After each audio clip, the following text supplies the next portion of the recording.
ഇവിടെ സുഹൃത്തുക്കളെ,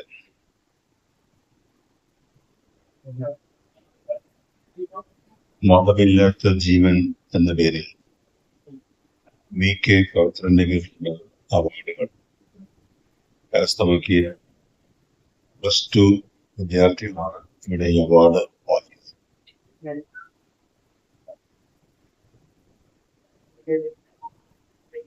എല്ലാം ജാതിയിൽ മതത്തിൽ അധിഷ്ഠിതമായ ഒരു സാമൂഹിക ക്രമത്തിൽ ഈ വിദ്യാർത്ഥികൾ ആ പരിമിതികളെ മറികടന്നുകൊണ്ട് ഉന്നത വിജയം കരസ്ഥമാക്കിയതിന്റെ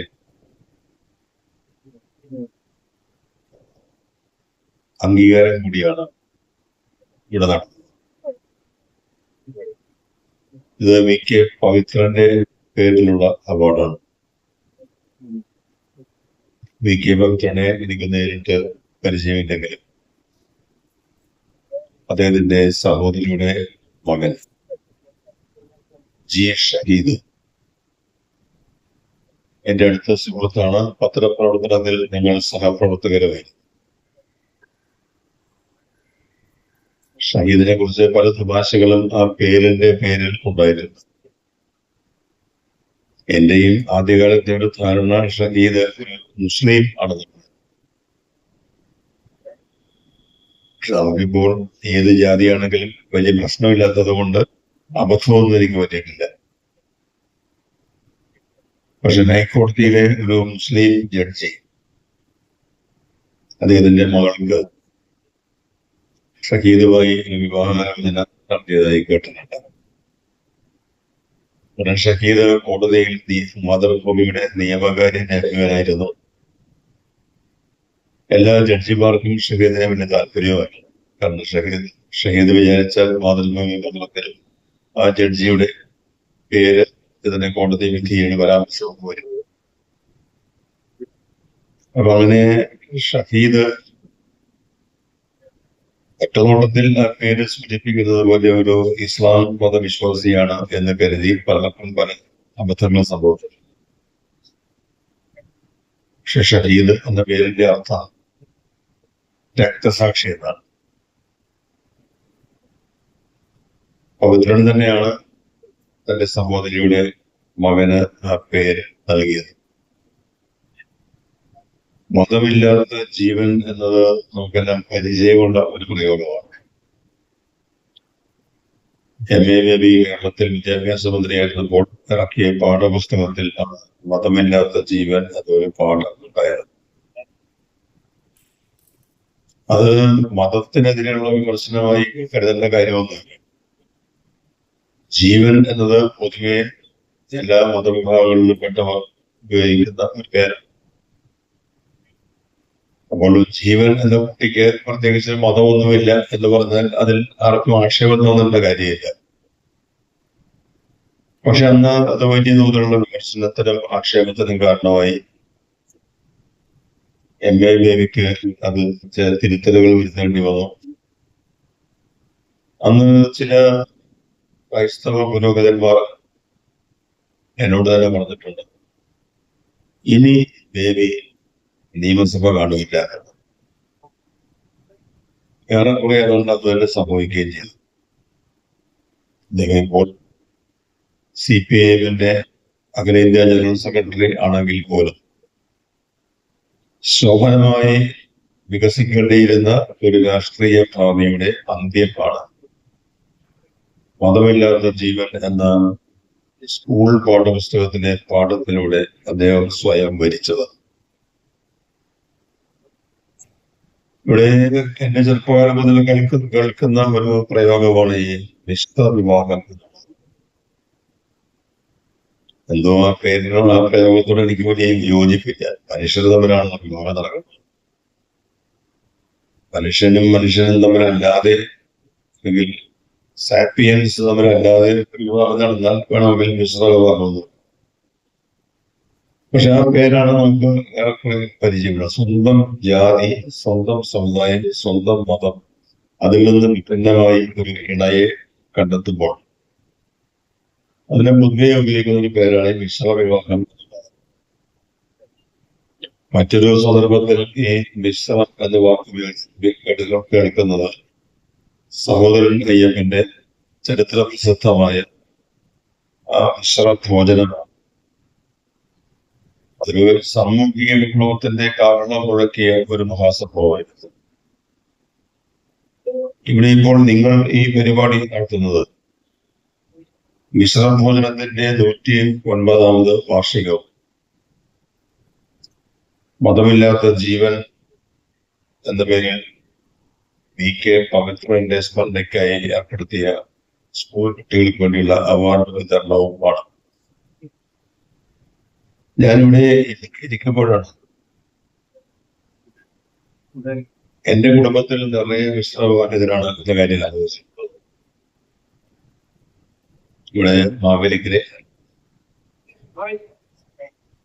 മാവേലിക്കരയിൽ നിന്ന് വന്ന് ആ സുഹൃത്ത് പറഞ്ഞു, അദ്ദേഹത്തിന്റെ ഭാര്യ മാവേലിക്കരയിൽ അദ്ദേഹത്തിന്റെ ഭാര്യ മുനിസിപ്പൽ ചെയർപേഴ്സൺ. അന്ന് എന്റെ സഹോദരി മാവേലിക്കരയിൽ മുനിസിപ്പൽ സെക്രട്ടറി. എന്റെ സഹോദരി വിവാഹം ചെയ്തത്, എന്റെ സഹോദരി സ്വാഭാവികമായി ക്രിസ്ത്യാനിയാണ്, ഞാനും ഒരു ക്രിസ്ത്യാനിയാണ്. പക്ഷെ എന്റെ സഹോദരി വിവാഹം ചെയ്തത് മുസ്ലിമിനെയാണ്. എനിക്ക് 3 ആൺമക്കളുള്ളതിൽ ആദ്യത്തെ ആൾ ഒരു ക്രിസ്ത്യാനി പെണ്ണിനെ കല്യാണം കഴിച്ചു. രണ്ടാമത്തെ ആൾ മുസ്ലിം പെൺകുട്ടിയെ വിവാഹം കഴിച്ചു. എന്റെ അമ്മ ജീവിച്ചിരുന്ന കാലഘട്ടം അമ്മ കാര്യമായി ഒന്നും ഒബ്ജക്ട് ചെയ്തില്ല. പക്ഷെ അമ്മ തമാശയായിട്ടാണോ കാര്യമായിട്ടാണോ എന്നറിയില്ല, എന്നോട് അന്ന് പറയുകയുണ്ടായി, എന്നോടും എന്റെ ഭാര്യയോടുമായി പറയുകയുണ്ടായി. 3 ആൺമക്കളാണ്, ഒന്ന് ക്രിസ്ത്യാനി, രണ്ടാമത്തത് മുസ്ലിം. നീ മൂന്നാമതൊരു ഹിന്ദുവിനെ കൂടി കണ്ടുപിടിച്ചാൽ ഹിന്ദു ക്രിസ്ത്യൻ മുസ്ലിം മൈത്രി പൂർണ്ണമാകുമല്ലോ എന്നൊരു തമാശ പറഞ്ഞു. അമ്മ മരിച്ചുപോയി. പക്ഷെ അമ്മ അന്ന് ആ പറഞ്ഞതുപോലെ തന്നെ എന്റെ 3ാമത്തെ മകൻ ഒരു നായർ പെൺകുട്ടിയെ വിവാഹം കഴിച്ചു. ഹിന്ദു മുസ്ലിം ക്രിസ്ത്യൻ സൗഹാർദ്ദം അത് സമ്പൂർണ്ണമായി. എന്റെ സഹോദരിയുടെ എന്റെ ഫസ്റ്റ് കസിൻ സഹോദരിയുടെ മകൻ കല്യാണം കഴിച്ചത് ഒരു ദളിത് പെൺകുട്ടിയാണ്. അപ്പൊ സമ്പൂർണ്ണമായി തോന്നുന്നു അനിൽകുമാർ എന്ന ഈ സംഘടനയുടെ ഭാരവാഹിയൊക്കെ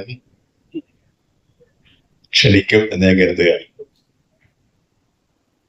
ഏതായാലും ഈ നമുക്ക് മിശ്രവിവാഹം എന്ന് പറയുമ്പോൾ അതിനും അപ്പുറത്ത് മിശ്രവിവാഹം ഇപ്പോൾ ഏതാണ്ടൊരു സാധാരണ സംഭവമായി മാറിയിട്ടുണ്ട്. നമ്മുടെ വികസിച്ചുകൊണ്ടിരിക്കുന്ന പുതിയ സാമൂഹിക ക്രമത്തിൽ ആൺകുട്ടികളും പെൺകുട്ടികളും അവരുടേതായ വഴിക്കാണ് പോയിക്കൊണ്ടിരിക്കുന്നത്.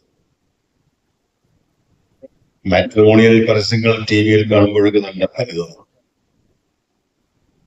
നായർ മാട്രിമോണിയൽ, ഈഴവ മാട്രിമോണിയൽ, മുസ്ലിം മാട്രിമോണിയൽ, ക്രിസ്ത്യൻ മാട്രിമോണിയൽ. പത്രങ്ങളിലും ഞായറാഴ്ച ഈ വിവാഹ പരസ്യങ്ങൾ, ക്ലാസിഫൈഡ് പരസ്യങ്ങൾ നോക്കുമ്പോൾ പലതരം ക്ലാസിഫൈ ചെയ്തിരിക്കുന്നത് ജാതി അടിസ്ഥാനത്തിലാണ്. അത് ഞങ്ങൾക്ക് തെറ്റു പറയുന്നില്ല, കാരണം എല്ലാവരും കല്യാണം ആലോചിക്കുന്നതൊക്കെ ജാതിയെ സ്വന്തം ജാതിയിൽപ്പെട്ടവരുമായിട്ടാണ്. പക്ഷേ ഈ മതമില്ലാത്ത വിവാഹം ധാരാളം നടക്കുന്നുണ്ട്. പ്രത്യേകിച്ച് ഇപ്പോഴത്തെ ഈ IT തുടങ്ങിയ തൊഴിൽ മേഖലകൾ, അവിടെയൊക്കെ ആൺകുട്ടികളും പെൺകുട്ടികളും ഒരുമിച്ച് പുറത്ത് താമസിക്കുന്ന സാഹചര്യങ്ങളും ഇതിന് ഈ ലിവിങ് ടുഗദർ എന്നൊക്കെയുള്ള അതിനൊക്കെ നിയമപരമായ പിന്തുണ പോലും കോടതികളിലൊക്കെ പിന്തുണ പോലും കിട്ടി തുടങ്ങിയിട്ടുണ്ട്. അപ്പൊ അങ്ങനെയുള്ള സാഹചര്യങ്ങളിലും അവസ്ഥയിലും സ്വന്തം ജാതിയിൽപ്പെട്ട പെണ്ണിനെ രക്ഷിച്ചാൽ പോകുന്നില്ല. അതിന് അപ്പുറം കിടന്ന് വിവാഹം പോലും വേണ്ട എന്ന അവസ്ഥയിലേക്ക് നമ്മുടെ പുതിയ തലമുറ ഈ ജെൻസി എന്നൊക്കെ വിളിക്കുന്നില്ലേ, അവർക്ക് എത്തിയിരിക്കുന്നു. അവർക്ക് വിവാഹം വേണമെന്നില്ല. പക്ഷെ വിവാഹിതരാകാതെ തന്നെ ഒരുമിച്ച് ജീവിക്കേണ്ടത് എങ്ങനെ എന്ന് അവർക്കറിയാം. ഇനി വിവാഹിതരായാലോ പ്രസവം വേണമെന്നില്ല, കുട്ടികളുടെ കാര്യത്തിൽ നമുക്ക് വലിയ താല്പര്യമൊന്നുമില്ല. അപ്പൊ അതൊക്കെ ഒരു വ്യാപകമായി സാർവത്രികമായി വികാസം പ്രാപിക്കുന്ന ഒരു ജീവിതക്രമവും സാമൂഹിക ക്രമവും ആയിക്കൊണ്ടിരിക്കുമ്പോൾ നമ്മുടെ ഈ ജാതിയും മതവും ഒക്കെ പറഞ്ഞിട്ടുള്ള കാര്യങ്ങൾ അതിനൊക്കെ അപ്പുറത്തേക്ക് പുതിയ തലമുറ പോയി കഴിഞ്ഞിരിക്കുന്നു. ഇവിടെ ഇപ്പോൾ നമ്മൾ അങ്ങനെ സാഹസികമായി പണ്ടെനിക്കാണ് തോന്നിയിട്ടുണ്ടെങ്കിൽ മതം മാറി സമുദായം മാറിയൊക്കെ കല്യാണം കഴിക്കുന്നതിനെ കാണുമ്പോൾ, നിങ്ങളെ കുറിച്ച് അറിയുമ്പോൾ അവരത്ര സാഹസികരാണ് എന്ന് തോന്നില്ല. സാഹസികത ആവശ്യമുള്ള കാര്യമാണോ അല്ലയോ എന്ന് എനിക്ക് അറിഞ്ഞില്ല. ഏതായാലും അതൊരു സാധാരണ സാമൂഹിക ക്രമമോ ജീവിതക്രമവുമായി മാറിക്കഴിഞ്ഞു. അതുകൊണ്ട് ഇപ്പോൾ പ്രണയ വിവാഹങ്ങളുടെ കാലമാണ്. പ്രേമിക്കാൻ തോന്നിയാൽ അവിടുത്തെ പെൺകുട്ടി ഏത് ജാതിയിൽപ്പെട്ടതാണ്, സമുദായത്തിൽപ്പെട്ടതാണ് എന്ന് അന്വേഷിക്കാൻ ബുദ്ധിമുട്ടാണ്. അത് അന്വേഷിച്ചതിന് ശേഷം അവരുടെ പ്രണയം നടക്കുന്നു. ഇനി അറിഞ്ഞാൽ തന്നെ ഇപ്പോൾ തകഴിയുടെ ചെമ്മീൻ എത്രയോ വർഷങ്ങൾ മുമ്പ് ഇറങ്ങിയതാണ്. അവിടെ പരീക്കുട്ടി ആരാണെന്നും കറുത്തമ്മ ആരാണെന്നും 2 പേർക്കും 20 അറിയാമായിരുന്നു. പക്ഷെ എന്നിട്ടും അവർക്ക് പ്രേമിക്കേണ്ടി വന്നു. നമ്മൾ മനുഷ്യ സഹജമായ സ്വാഭാവികമായ അടുപ്പമാണ് ഈ പ്രണയം, പ്രേമം എന്നൊക്കെ പറയുന്നത്. അവിടെയൊക്കെ ജാതിക്ക് സമുദായത്തിന് വലിയ പ്രസക്തി ഇല്ലാത്ത ഒരു അവസ്ഥയിലൂടെ നമ്മൾ കടന്നുപോയിക്കൊണ്ടിരിക്കുകയാണ്. ദൈവമുണ്ടോ ഇല്ലയോ എന്നുള്ള തർക്കത്തിലേക്ക് ഞാൻ കടക്കുന്നില്ല. ചിലപ്പോൾ തോന്നുന്നുണ്ടെന്ന് തോന്നുന്നു, ചിലപ്പോൾ ഇല്ല എന്ന്. അതായത് ദൈവത്തെ പരസ്യമായോ രഹസ്യമായോ വെല്ലുവിളിക്കത്തക്ക ഒരു സാഹസികത, ധൈര്യം എനിക്കില്ല. ഞാൻ അതിലേക്ക് കടക്കുന്നില്ല. പക്ഷെ പല പല തമാശകളും ഇങ്ങനെ കേൾക്കേണ്ടി വരുന്നുണ്ട്. ഇന്നലെ ടെലിവിഷനിൽ പ്രളയ വാർത്തകൾ കേട്ടുകൊണ്ടിരിക്കുമ്പോൾ ആർമിയിൽ നിന്ന് മറ്റുള്ളൊരു റിപ്പോർട്ടിന്റെ വാർത്തയാണ്, നറേഷനാണ്. അവിടെ വെള്ളപ്പൊക്കത്തിൽ അല്ലെങ്കിൽ മലയിടിഞ്ഞു വീണപ്പോൾ, മണ്ണിടിഞ്ഞപ്പോൾ അതിൽ നിന്ന് അത്ഭുതകരമായി രക്ഷപ്പെട്ടു. അയാളുടെ പ്രതികരണം ദൈവം രക്ഷിച്ചു. എനിക്ക് വേണം തോന്നിയത്, ഞാൻ എൻ്റെ സഹോദരൻ പറയുകയും ചെയ്തു. എന്നാ പിന്നെ ഈ മല ഇടിയുന്നത്, കുന്നിടിഞ്ഞ് വീഴുന്നത് അങ്ങ് ദൈവത്തിന് തടഞ്ഞാൽ പോലെ. ഇതേ സന്ദേഹം തന്നെ വളരെ മനോഹരമായി പ്രകടിപ്പിച്ച ആളാണ് MA ബേബി. അഷ്ടമുടിക്കായലിൽ പെരുവൺപാലത്തിൽ നിന്ന് ആ തീവണ്ടി കായലിലേക്ക് വീണു. കാരണം ഇപ്പോൾ കാറ്റ് അടിച്ചു വീണെന്നാണ് അന്ന് കേട്ടത്. മറ്റൊരു വിശദീകരണം ഇനിയും ഉണ്ടായിട്ടുമില്ല. ആ തീവണ്ടിയിൽ വെള്ളത്തിലേക്ക് പോയ ആ യാത്രക്കാരുടെ കൂട്ടത്തിൽ MA ബേബിയുടെ ഭാര്യ ബെറ്റിയും ഉണ്ടായിരുന്നു. രക്ഷാപ്രവർത്തകർ ബെറ്റിയെ കരയ്ക്കെത്തി. അപ്പോഴേക്കും അറിഞ്ഞ് MA ബേബിയും അവിടെ എത്തി. അപ്പൊ ബേബിയോട് ഈ രക്ഷാപ്രവർത്തനം പറഞ്ഞത്, ദൈവം സഹായിച്ച് രക്ഷപ്പെടാൻ കഴിയും. അതിനോട് ബേബിയുടെ പ്രതികരണം, എന്നൊക്കെ നീ തീവണ്ടി കായലിലേക്ക് മറിയാതെ നീ ഇതിന് നോക്കാമായിരുന്നില്ല. അതിലെ ഏറ്റവും വലിയ രക്ഷ. എന്നതുപോലെ ദൈവം ഉണ്ടെന്ന് വിശ്വസിക്കുന്നവർക്ക് അങ്ങനെയാകും, ഇല്ലെന്ന് കരുതുന്നവർക്ക് അങ്ങനെയും ആകാം. നമുക്ക് ആ തർക്കത്തിലേക്ക് പോകുന്നില്ല. പക്ഷെ നമുക്ക് ഈ മിശ്രവിവാഹവും ഒക്കെ ഉണ്ടായതിന് ശേഷം ഉണ്ടായ വലിയൊരു സംഭവം, നമുക്കൊരു ഭരണഘടന ഉണ്ടായിരിക്കുന്നതാണ്. നമ്മുടെ ഭരണഘടനയിൽ നമ്മുടെ ഈ രാഷ്ട്ര വ്യവസ്ഥയെ സെക്യുലർ എന്നാണ് വിശേഷിപ്പിക്കുന്നത്. സെക്യുലർ എന്ന് പറഞ്ഞാൽ മതനിരപേക്ഷത.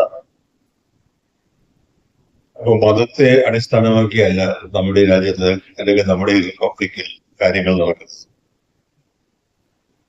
മതം വേണമെന്നുള്ളവർക്ക് ആകാം, പക്ഷെ അത് അവരുടെ സ്വകാര്യമായ അനുഭവം ആയി മാറണം, സ്വകാര്യമായ വിശ്വാസമായി മാറണം. അല്ലാത്തവർക്ക് മതം ഉള്ളവരുണ്ടാകും, മതമില്ലാത്തവരുണ്ടാകും. അതും രാഷ്ട്രവുമായി ബന്ധപ്പെടുത്താൻ കഴിയില്ല. അതാണ് ഈ മതനിരപേക്ഷത എന്ന് പറയുന്നത്. മതത്തെ നമ്മൾ തള്ളിക്കളയുന്നില്ല, മതത്തെ നമ്മൾ അങ്ങനെ തള്ളിക്കളഞ്ഞ് മതരഹിതമായ സമൂഹം ഉണ്ടാക്കണം എന്ന് ആഗ്രഹിക്കുന്നില്ല. അതുപോലെ തന്നെയാണ് ഒരു മതാധിഷ്ഠിത സമൂഹം ഉണ്ടാകണം എന്ന് നമ്മൾ ആഗ്രഹിക്കുന്നില്ല. സെക്കുലർ എന്ന് പറയുമ്പോൾ അങ്ങനെ ആ സെക്കുലർ മൂവ്മെന്റിലേക്കുള്ള ഒരു ജനതയുടെ പ്രയാണത്തിന്റെ തുടക്കത്തിൽ ആദ്യകാലത്ത് ആരംഭിച്ച ഒരു നിശബ്ദമായ സാമൂഹിക വിപ്ലവം ആയിരുന്നു ഈ മിശ്ര വിവാഹം അറിയപ്പെട്ടത്. ഇന്ന് ആ പാതയിൽ സഞ്ചരിക്കാൻ തയ്യാറായി ധാരാളം യുവാക്കൾ മുന്നോട്ട് വന്ന് കാണുന്നതിൽ സന്തോഷമുണ്ട്. ഇപ്പോൾ ഇവിടെ +2 വിദ്യാർത്ഥികൾ അവരെ നമ്മൾ അംഗീകരിക്കാനുള്ള കാരണം, കിട്ടിയ മാർക്കിന്റെ അടിസ്ഥാനത്തിൽ നമ്മൾ അംഗീകരിക്കാൻ കാരണം അവരുടെ സർട്ടിഫിക്കറ്റ് മതം രേഖപ്പെടുത്തിയിട്ടില്ല.